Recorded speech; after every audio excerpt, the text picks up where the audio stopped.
apa yang sebaiknya dilakukan oleh orang Aceh? Ya, saat ini orang Aceh sebagaimana kita ketahui memang mereka pasrah, merasa putus asa, kecewa. Namun walaupun demikian, kita tidak bisa boleh menyerah. Kita tidak bisa menyerah dengan demikian saja.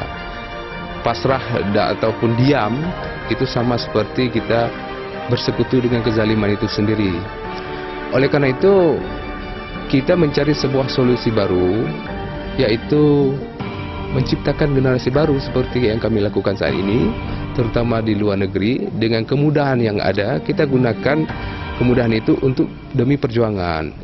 Nah, itu yang di luar negeri. Kalau di dalam negeri, termasuk di Aceh, sampaikan kesadaran mereka bahwa mereka orang Aceh. Dengan teknologi ini kita sampaikan berita-berita yang ada di luar negeri, kita komunikasikan. Kita kerjasama di mana yang bisa kita kerjasama, terutama untuk membangkitkan sipil kembali. Itu yang kedua.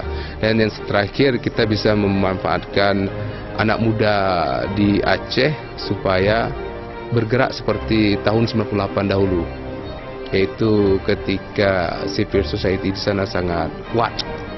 Nah, sekarang generasi telah bertukar. Oleh karena itu, kita tetap bekerjasama, membuat kerjasama dengan mereka.